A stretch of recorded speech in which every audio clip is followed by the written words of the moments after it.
Hello, everybody. Welcome to another episode of Marriage Matters. This is a show where we talk about marriage matters because marriage matters. Hope you got that. So as you can see today, we're not by ourselves. We have our good friends, Patrick and Allie Murray. Hey. Hi, guys. Welcome to Marriage That was your Matters. cue to say something? So we've been knowing Patrick and Allie. Oh man, I don't know. How long? Is this been a year? It's been like 2 years. 2 years? Yeah. Has it been that long? We've been at New Life for a year and a half. Okay. Yeah. Okay, so yeah. Make 2 years in. I think I may have met Patrick Before. at one of the Gap functions or something. I don't know. Okay. Very possible. Anyway, so we've asked him to join us this week, and so as always, we want to start things off with a recommendation. You know, this show is all about helping you enhance and just do things better in your marriage. Absolutely. And so we always want to give you some practical things that you can do to do that. So this week, we've asked Patrick and Allie to make a recommendation, and they have recommended Date box. Date box. It is a box you get. Dates, it's like a the fruit. subscription. It's a box of dates. It's a box of dates. dates. That's a calendar in there. It's a subscription that you sign up for, and every month they mail you a box with everything you need for an at-home date night. Awesome. And they have a whole bunch of cool ideas like escape rooms, massages. It was just a bunch of different things, and we loved them. So I'm sure with three little Definitely. ones, you need some at-home date nights. Uh-huh. Definitely, yes. That's why I Yeah. always highly recommend them because you Yeah. put the kids to bed and then you get to have fun, and you don't have to rack your brain of like, what can we do? Right. Or you leave it Right. boxed Have it up for you. for. Or you leave it boxed up for a year, like one of our boxes. Uh-oh. And that's really good though, because we had talked about this on the show before about with date nights. That's kind of I've heard people say we have a date night every week, Right. and you're like, dang, how do you do that? Right.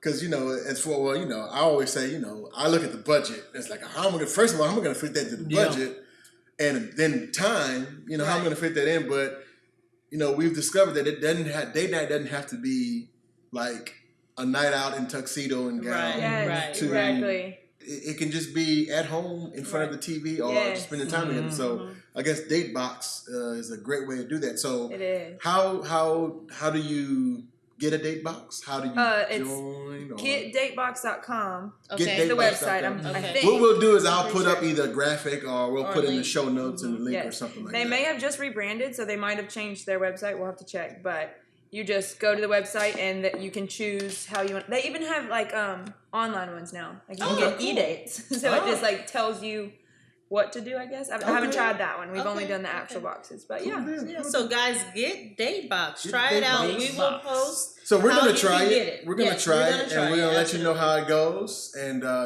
it's like I said on the last week. We don't just recommend this stuff. We actually do this. Yes, stuff. So. we're absolutely gonna try it. So yeah. So today we're gonna. You got anything else on the Date Box? Anything? No, except that we have gifted date boxes before. It's a good gift idea for a couple in that's your a life. good idea. Yeah, definitely That's a a good cool idea. idea. Cool. That may be a good giveaway we could do. For Sure. Marriage Yes, Matters. Yeah, yes. absolutely. Date box. Yeah. So, That would be Yeah. fun. Okay, cool deal. So, I was thinking about you guys, and before we get started with the topic, so I want to tell this story. They don't know I'm going to tell this story, but I'm going to tell it. So, like when Patrick and Allie first started coming to church, Allie and I sing on the worship team together in our church. And so we were doing this Spanish night at church, and Pastor wanted, it's like, we'll make sure we're doing Spanish songs. So I was like, well, Allie could lead the Spanish night. And so she's like, why do you think I could lead the Spanish night? So I'm like, well, you're married to Patrick, right? Patrick. Now, in my defense,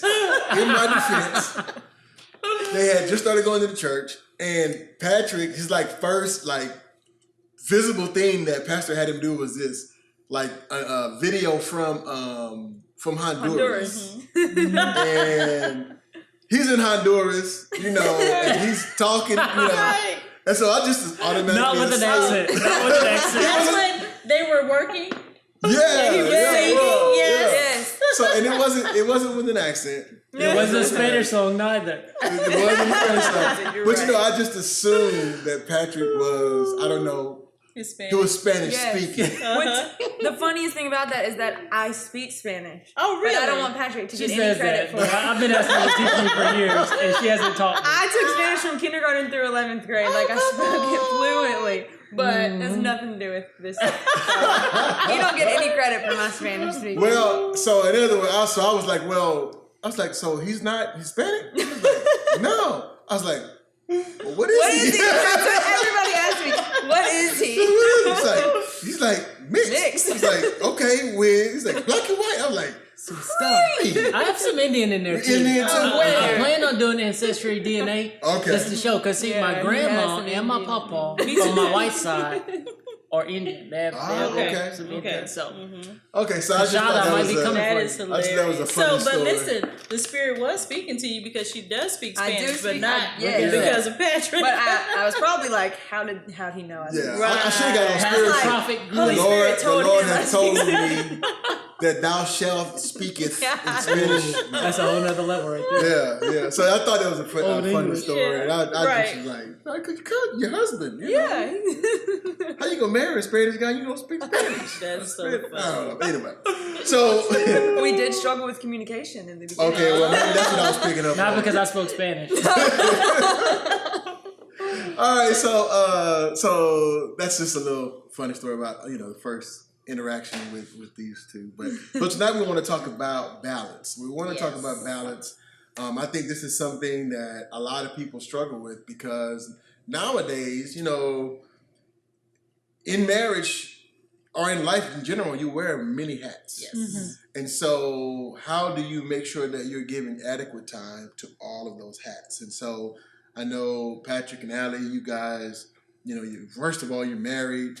You have 3 kids. We were talking earlier before we started taping, all under the age of 5. Yeah, and which they're is, all adorable. They are. They're the cutest. It's like, oh my God, how are they so cute?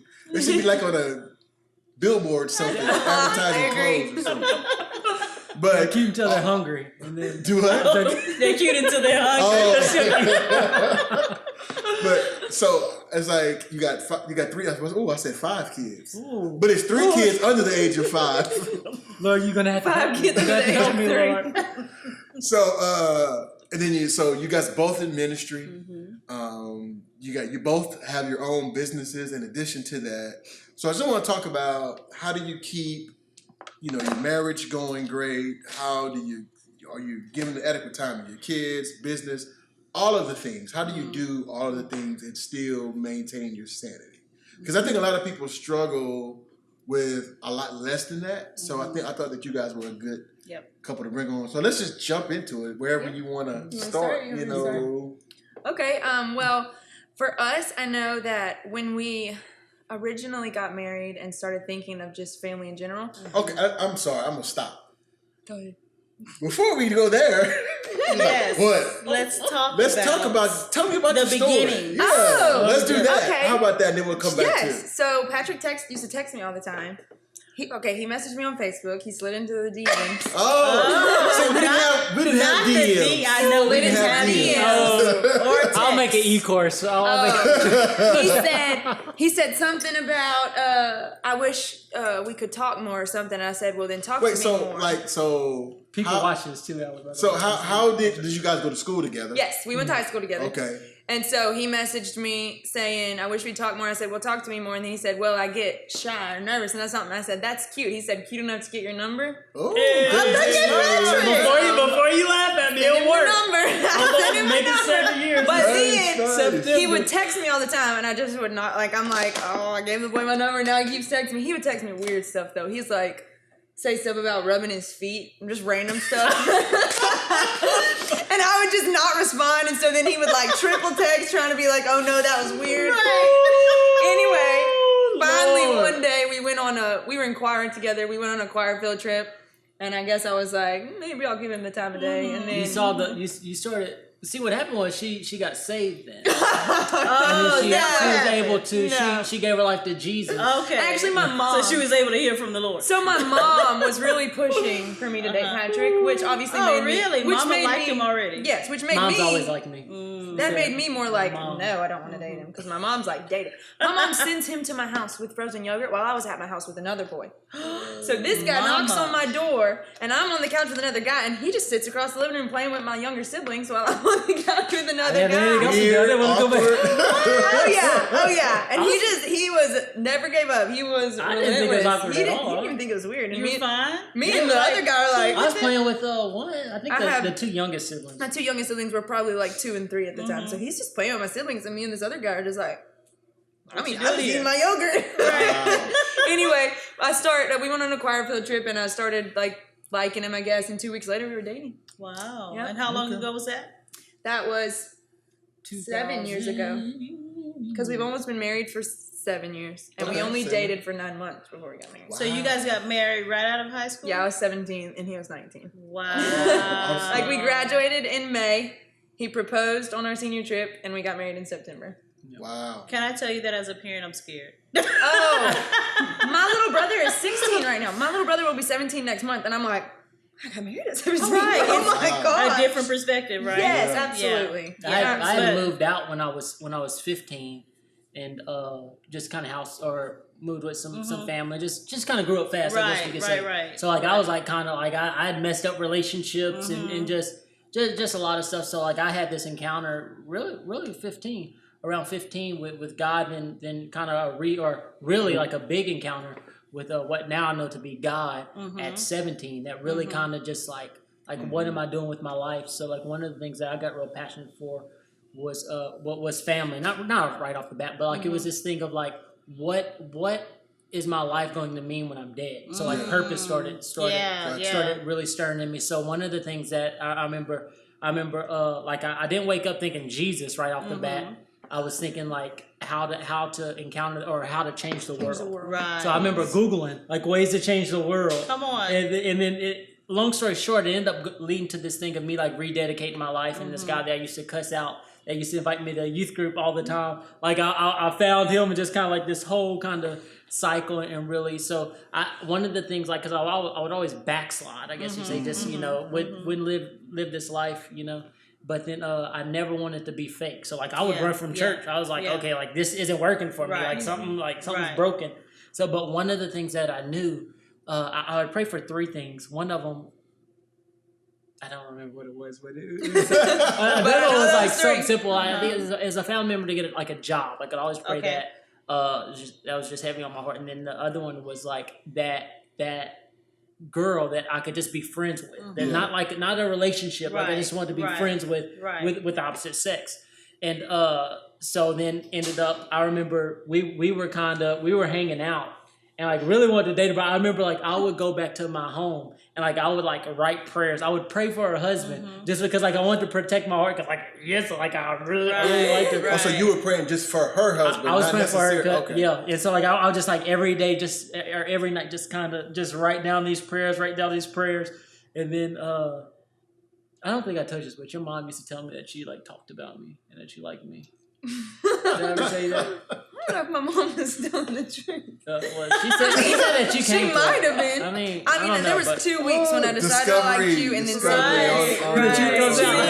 matters conversations. We gotta do this more. Get the ratings. I'm gonna do anything to make this relationship. Get the ratings up. So it was the mother. Loves you, honey. She loves you. But it's funny though, because my mom was praying when Glenn and I met before we started dating. She was praying, her and another sister in the church, that we would notice each other differently.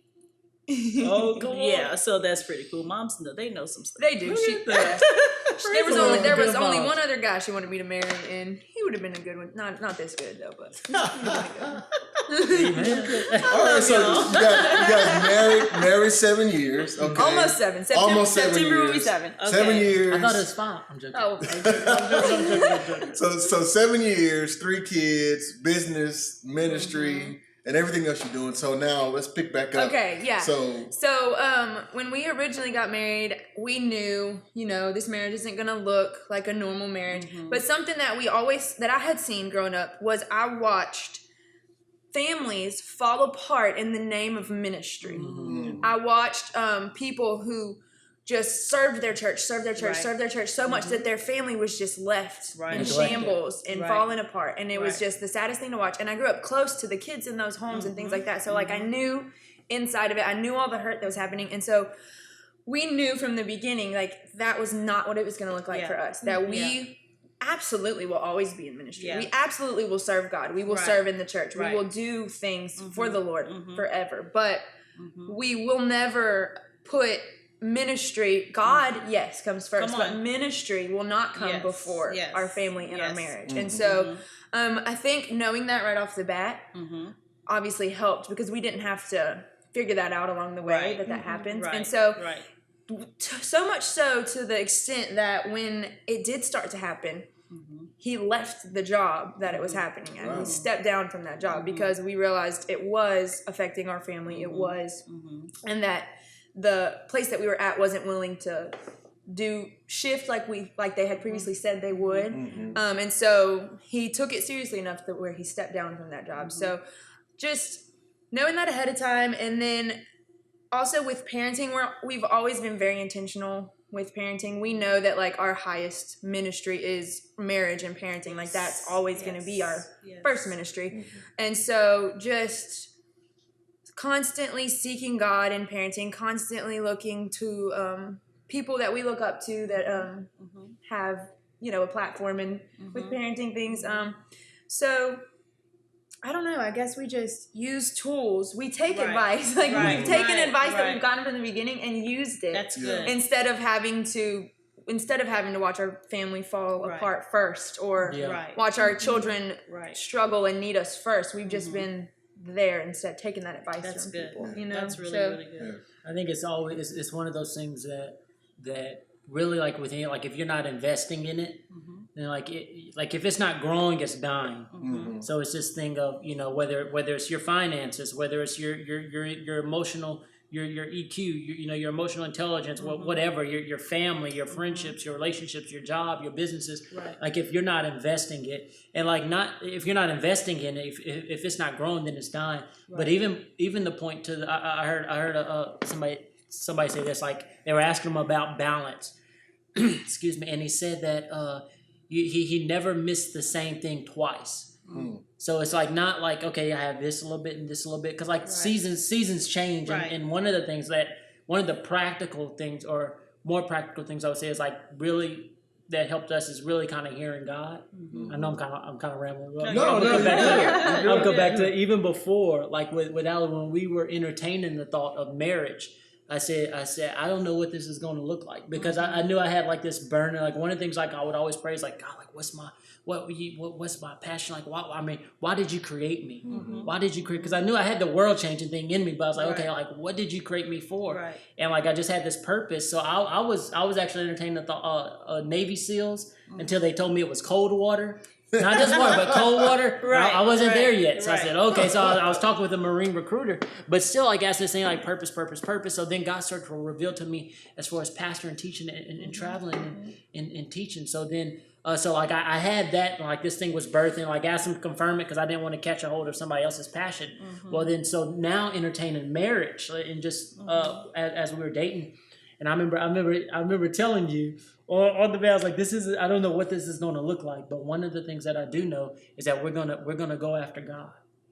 And so it's this thing of even though not knowing how this is going to happen or what this looks like, or even kind of learning ourselves, learning each other, in this season, it's still this letting God speak to us, to grow. And I was coming back to the other point, but I forgot. That's okay. Well, you said something. Maybe I want you to expand on a little bit more. You said whatever is not intentional, it doesn't grow. How did you say that? Whatever's not growing is dying. No, but you said something else about investing. About being intentional. If you don't invest in it, it's not going to grow, or something like that. You said.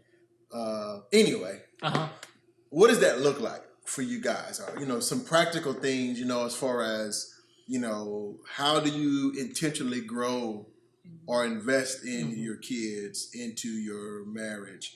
Because when it comes to like business, I mean, those are, pretty common sense things, right? You put the time in, you put the effort in, and the money into the business, and it, to make it grow. But when it comes to kids, it's not always. I found it's not always as easy as, it's not that, it's more than just being there. Yeah. Even with my wife, it's more than just. I was listening to a podcast this morning, and it was a husband and wife, and she was just saying, he was like, well, I did the quality time. She was like, no, you laid in bed next to me for 3 hours. Right. He's like, well, that was the quality. She was like, no, just being there does not equal quality time. It's powerful. Absolutely. I want a connection with Right. you. Right. She was like, you men, you just don't know. Y'all just dumb.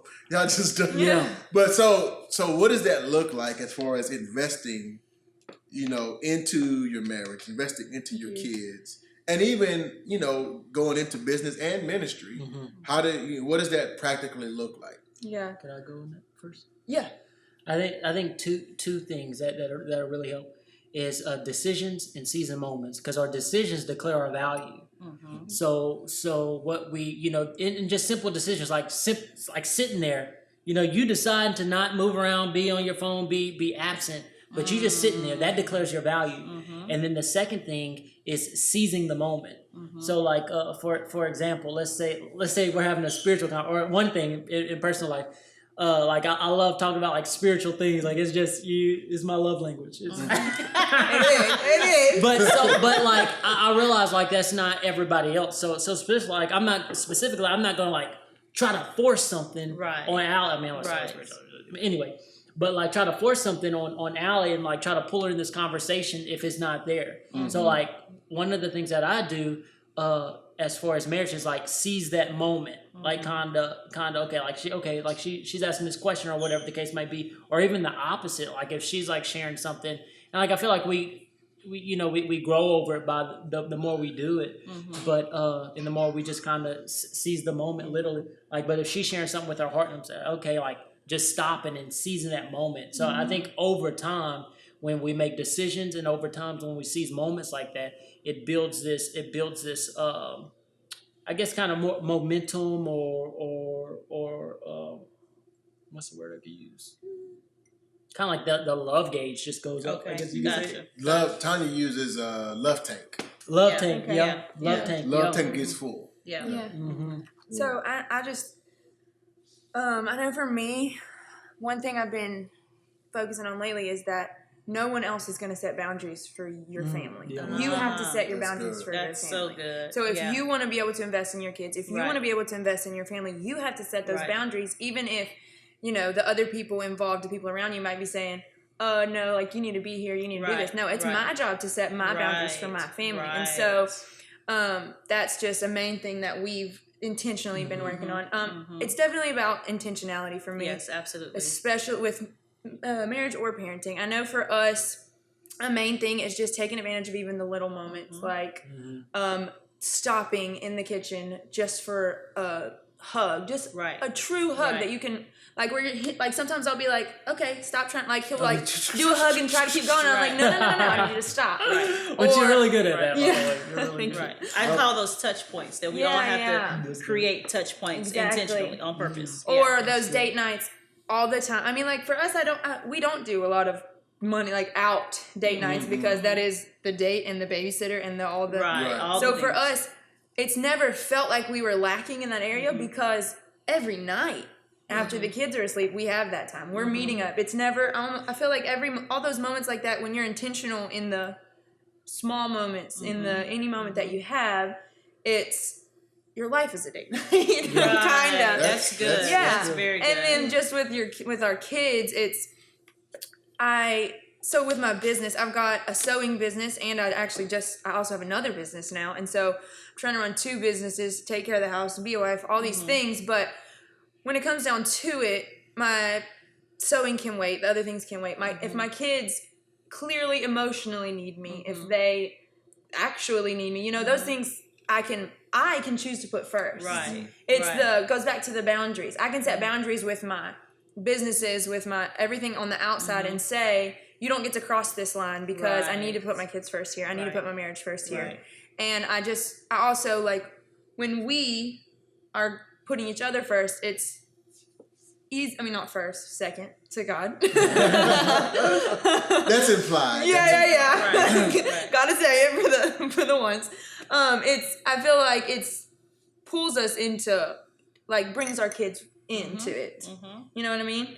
It helps you be more intentional as a parent. It's we like have a family team mindset. So much so that we put our hands together and say 1, 2, 3 Murrays. Love it. We want to keep we don't do that. No, we don't do that. I love it. Thank you. We just want to depositing that in our lives. Yeah, we want to. We want to. Our girls will probably be like, Dad. Come on, church. You're on the team. We want to constantly get it in their head that, you know, like, we are a team, we're a unit. We're We used to even do little things where we'd be like, oh, Patrick and Zion are on a team and me and Emerson are on a team. We even stopped doing that because we don't want Emerson and Zion to see each other as competition. We want to know, you guys are on the same team. If she wins, you win. If he wins, you win. Right. So that's so good. just having a team mindset for us is just, it was life-changing when we made that shift. I don't know. I love the intentionality.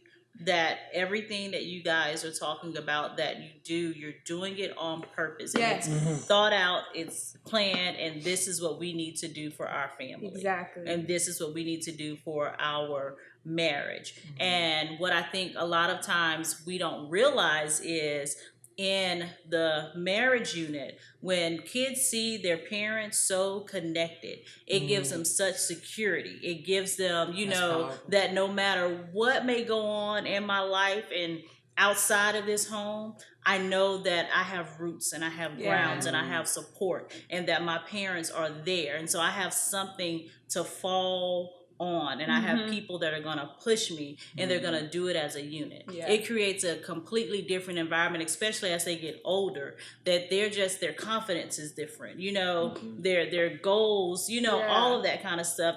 It starts right here, so that is so amazing. I love it. I love it. Y'all want to go back to, you had said about boundaries and setting boundaries. And I think, I'm going to speak for me early on, I think I did not do a great job. Because I guess I worked from home, a lot. And, when we were doing full-time ministry, my office was at home. Both of us did. And work was always there. And I spent a lot of time just doing the work. And I would be in my office a lot. And, the girls would come in and they'd be like, Daddy, I'm like, oh, but not right now. Daddy's got to work. And so I missed out on a lot of opportunities. But as I got a little bit older, and I guess that's still a little older, maybe after a year or two of that, I realized that my kids need me. And the other thing I thought about when you talked about boundaries is you have to be willing to. You can't be concerned about what other people think about your boundaries. 100%. I had someone tell me. I had someone tell me that those boundaries, like those ideas, those boundaries, the things I was trying to set were wrong. That's not what it should look like, and that's not how you should. And it didn't bother me at all. I'm like, I understand that you think that way, but this is my family and my boundaries that I need to put. And it's okay if you disagree with that. That's fine with me. And even we keep it real. Yeah. But I mean, on the praise team, yes. I know you were out for a while with the baby, and when you came back, you were like, well, I can just do one Sunday a month.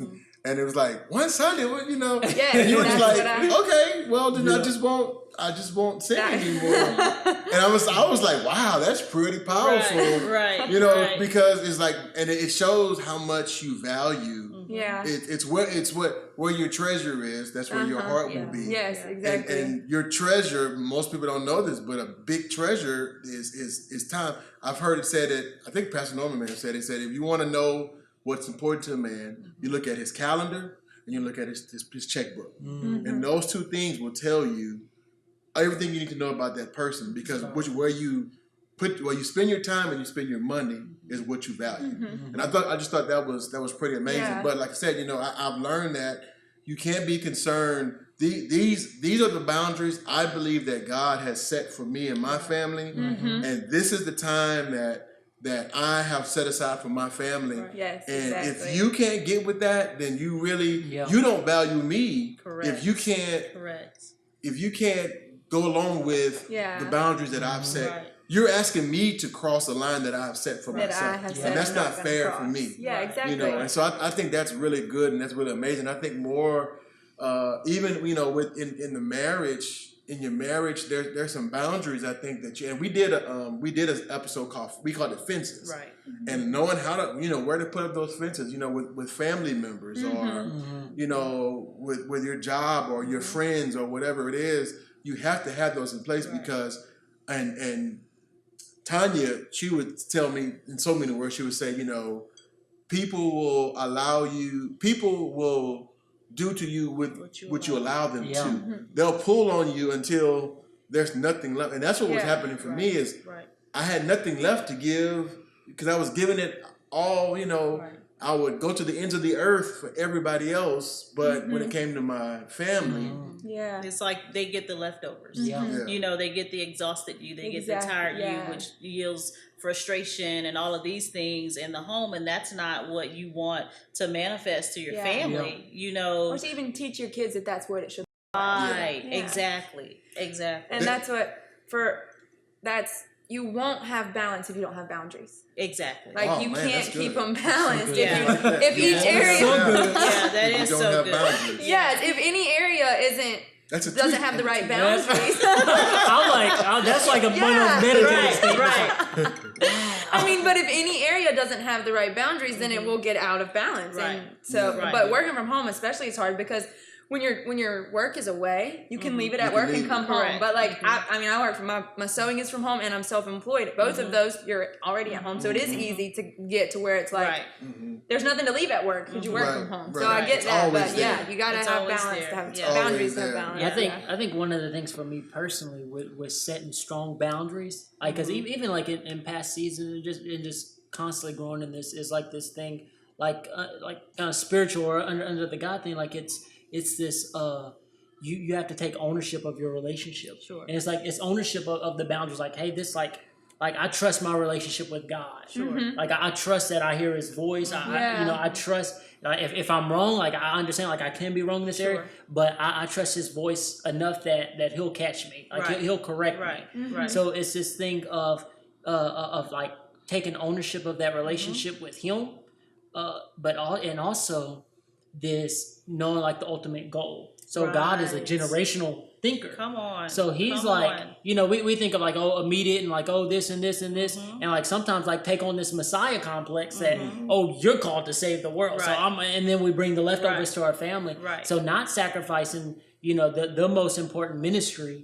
which I believe is marriage and then, family. Yes, absolutely. But like this thing of like, like the decisions I make, like you could take the businesses away, you could take the, the vocational ministry and the speaking at these places and healing signs, you could take all this away. But like, I refuse to let anybody take away family and marriage. Right. And really, really fight for that, really growing for that, because I know that, like, I know my marriage is a reflection to my kids and really to the world of this covenant with God. Correct.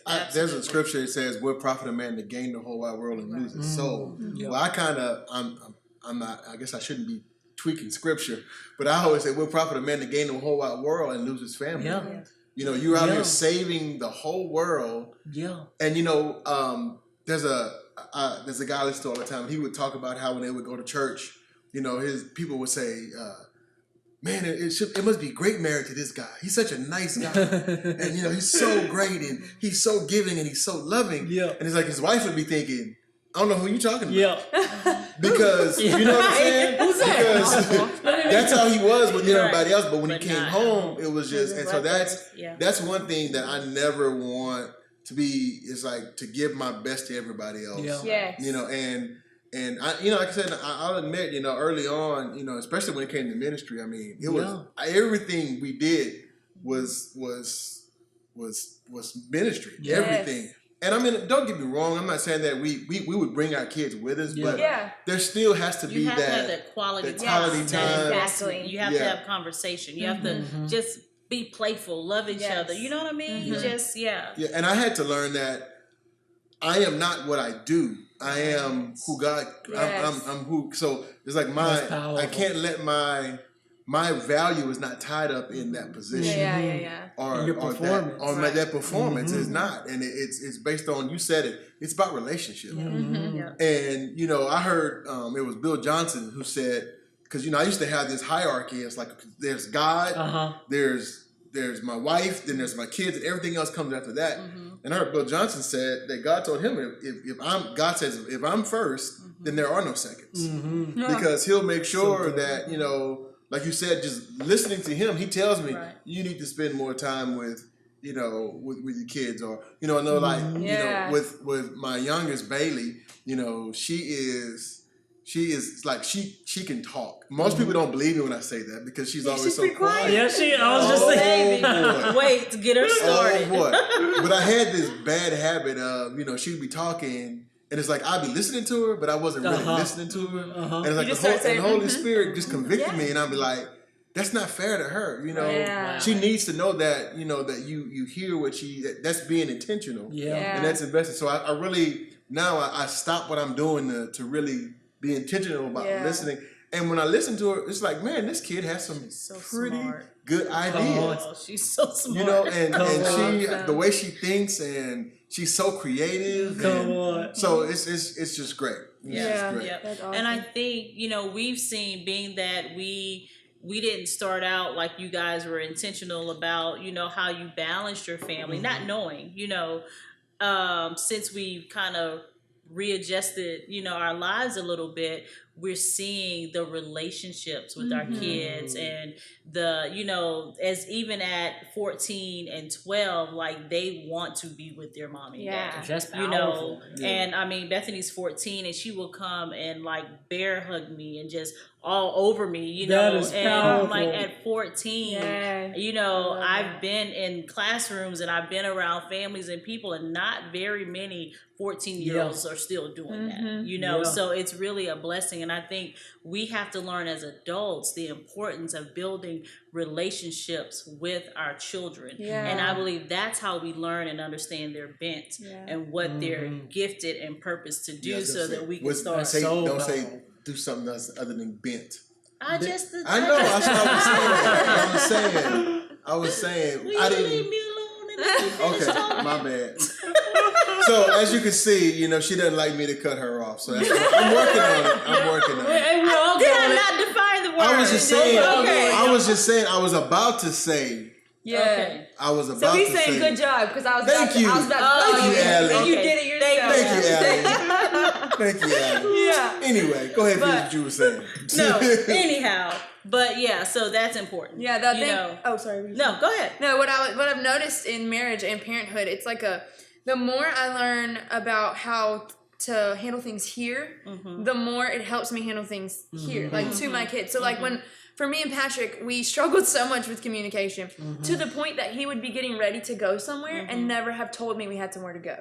Like in the beginning, we had like some communication issues, and we've worked and on it. Wasn't the Spanish. We're still working on it. And he never spoke Spanish. He never spoke Spanish. It was like he hit sent and it failed, huh? Yeah, like it was like what it was a lot. But so we've learned communication and just handling each other's emotions and not like validating feelings and things like that we've been able to learn to our kids too, that like, oh, you are allowed to be upset about that. You are. So things that we're able to do here, we're able to also realize like, wow, these kids, you know, have all these emotions that like we're still trying to figure out how to handle. And so like, while we're learning this, we're also learning this, you know? That's it's like And Patrick, you mentioned earlier about emotional health and, you know, being in touch with your emotions. And so being able to teach your little ones that, so as they grow older and they have different experiences, they are well aware as to what's happening and how do I deal with this? Yes, you know, how do I work through and process through these emotions and these feelings? That's so beautiful. Which makes parenting so much more difficult Yep. And because you're not just, spanking, like everything is a you need to not, it makes it a lot harder. You got to work through a lot more stuff. You got to be a lot more intentional. It takes more intentionality. It does. Because I know I was raised that way. And I tell guys, look, I was raised like, you don't say nothing. You don't look at me wrong. You don't breathe in wrong. And it's like, and I had to really That was me too. think about it. It's like, well, what are you saying to them? What you're telling them is your thoughts and your opinions and what you think and what you feel. What you feel, you're not allowed to feel something, and it or you're going to be in trouble. Down. It shuts them down emotionally. I've had to Which learn. they get to 14 and then they don't. They don't. When it's important at that age. It's so important at that age. They feel like it's a safe place. Exactly. I'm allowed to be frustrated. I'm allowed to be upset. They need to learn that you are allowed to feel that way. Now let's figure out how we work through it. What we do now, and it starts when they are that little. Which that's is one of our hard. one of our things is like that we're intentional in growing. Is protecting that relationship now, so that when they get to 14, when they get to 20, like just because we might not spank them, which I know that's how we got to spank them for everything. We bad Ross for the child. Yeah, I knew that scripture. I had it imprinted on. I had a tattoo. Tattooed on the back. You know what I'm saying? It's bad Ross for the child, baby. But like this parenting with that, like another thing with that in mind, like no, this is a little person. Like I'm teaching them emotional health. I'm teaching them, just how to balance their emotion, how not to let their emotions run them. Like when I display, like, even though they make me mad, like I don't like explode, but like I govern myself, and treat that relationship that way, so that when it's time for those tough conversations, those conversations where I want to be the one who inputs in them, I've done protected that relationship. So I say, you know what, I don't think this person's good for you. And then my words carries weight. So then they say, you know what, like my dad, like protect my mom. They protect me. They've been my best friend. They invest in me. Like I seen them.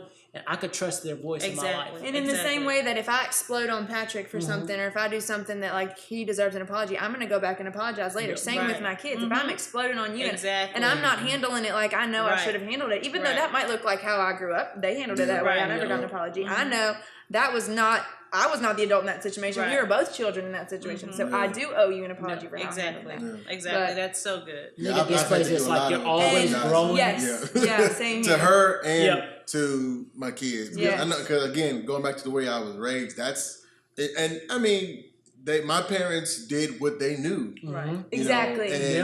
But when you know better, you do better. Which is what I've always said. If you're parenting exactly the way you were raised, are you even thinking about how you're parenting? Correct. Or are you just in the motions because you were raised that way? Exactly. Dr. Debbie used to say something to me a lot when my babies were babies, and she would always say, Tanya, protect the anointing on your babies. Protect the anointing on Bethany, protect the anointing on Bailey. And so I would think in my mind, protecting from, bad things, bad people, that kind of stuff. But as I've grown and watching them grow, protecting their anointing is building their spirit, building their confidence, going in and, praying for them. And there are nights sometimes when they're sleeping and I'll go in and pray. And a couple of times Bailey will wake up and say, thanks, Mom. I love it. Thanks for praying for me. But, that is it's holistic. It's not just, from bad people and things happening. That's included, but it's so much more to that, so that's pretty powerful. So going back a little bit further, and I don't know, let's see, we usually, where we at on time? We can go all night. Yeah. Well, I'll tell you what. Okay. You guys mind doing another show? Can we do two? Absolutely. Okay, well, we'll go ahead and wrap this one up, and we'll come back with a part 2 with the Murrays. So before we leave, I want you to just tell them, how they can get in contact with you, your social media, your email, website, your business stuff, all that kind of stuff. So just tell the people how they can. Okay, you can find me on Facebook, Allie Weeks Murray, Instagram, Allie Weeks Murray. My sewing shop is called Murray Made on both, at Murray Made on Instagram, Murray Made on Facebook, and then that's it for me. And then Married Up. Married Up. Our marriage ministry is Married Up on Facebook. Yes, we have Married Up on Facebook. I thought it was Married Up. No, we thought about making it Married Up. Sally got Murray.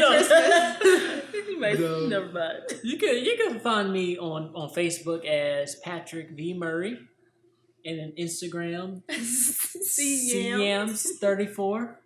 Okay, spell that for me. CYAMS34. Okay. And then the coffee business that me and some friends started, Reach Coffee, Reach spelled RECC. Okay. So it's Italian. Hipster. Okay. Cool. She said hipster. Reach Coffee.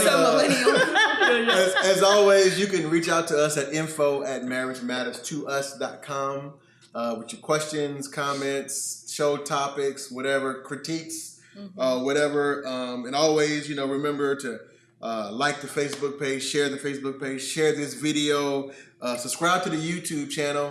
And always remember, when you click on the subscribe button, there's a little bell right next to subscribe for the notification. So every time we upload a video, you can get notified. So thank you for joining us for another episode of Marriage Matters. And always remember, your marriage matters.